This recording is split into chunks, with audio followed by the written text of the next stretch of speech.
Saudi আরবে পবিত্র শাওয়াল মাসের চাঁদ দেখা গেছে। ফলে রবিবার সৌদি আরবে উদযাপিত হবে মুসলমানদের সবচেয়ে বড় ধর্মীয় উৎসব ঈদ উল ফিতর। এদিন সৌদি আরবের সাথে মিল রেখে আমেরিকাতেও মুসলমানেরা ঈদ উদযাপন করবেন। এর আগে সোমবার ঈদ উদযাপনের ঘোষণা দেয় অস্ট্রেলিয়া।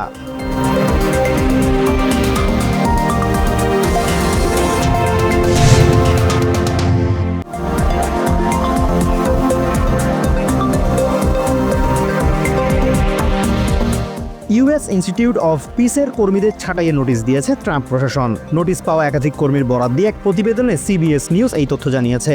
প্রতিবেদনে বলা হয়েছে, ঠিক কতজনকে ছাঁটাই করা হয়েছে তা জানা যায়নি।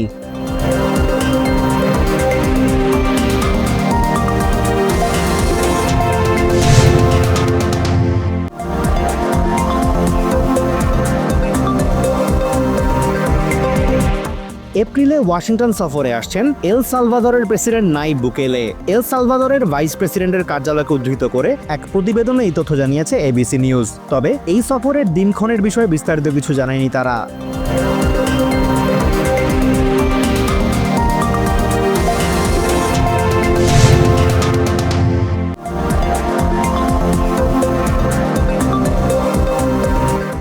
সিরিয়ায় অবস্থানরত আমেরিকান নাগরিকদের অবিলম্বে দেশে ফেরার নির্দেশনা দিয়েছে দেশটির আমেরিকান দূতাবাস। ওয়েবসাইটে প্রকাশিত এক বিজ্ঞপ্তিতে বলা হয়েছে, মুসলমানদের ঈদ উল ফিতরের ছুটিতে সিরিয়ায় সন্ত্রাসী হামলার আশঙ্কা বেড়ে গেছে। একক হামলা থেকে শুরু করে দলগত হামলা হতে পারে বলেই এই সতর্কতা।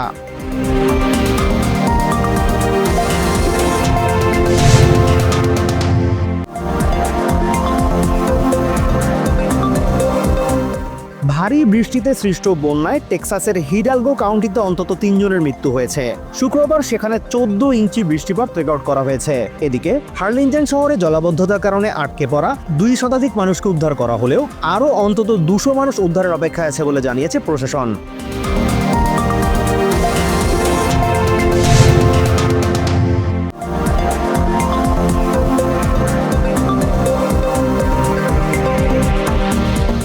ওয়াশিংটনের টাকোমা শহরে বন্দুক সহিংসতায় অন্তত 2 জনের মৃত্যু হয়েছে। এতে আহত হয়েছে 4 জন। শুক্রবার দিবাগত মধ্যরাতে শহরের একটি বাড়িতে পার্টি চলার সময় এই ঘটনা ঘটে। এতে জড়িত সন্দেহে এক তরুণকে আটকের কথা জানিয়েছে স্থানীয় শেরিফ অফিস।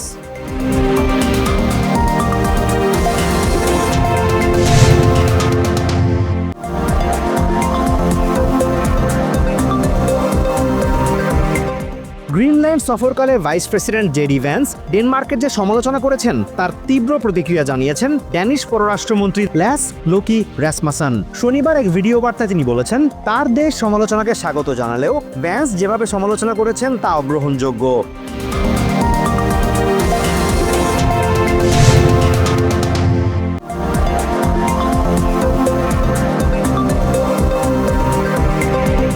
মিয়ানমারে 7.7 মাত্রার ভয়াবহ ভূমিকম্পে মৃতের সংখ্যা 1600 ছাড়িয়েছে। আহতের সংখ্যা ছাড়িয়েছে 3400। শনিবার দেশটির সামরিক জান্তাই তথ্য জানিয়েছে, নিহতের সংখ্যা 10,000-এ পৌঁছাতে পারে বলে আশঙ্কা প্রকাশ করেছে ইউএসজিএস।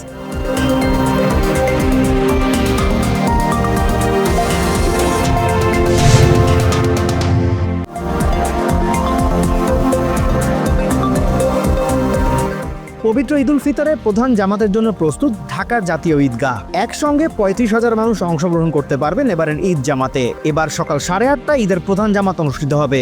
শনিবার ঈদগাহ পাঠ পরিদর্শন শেষে ঢাকা দক্ষিণ সিটি কর্পোরেশনের প্রশাসক শাহজাহান মিয়া এসব তথ্য জানান।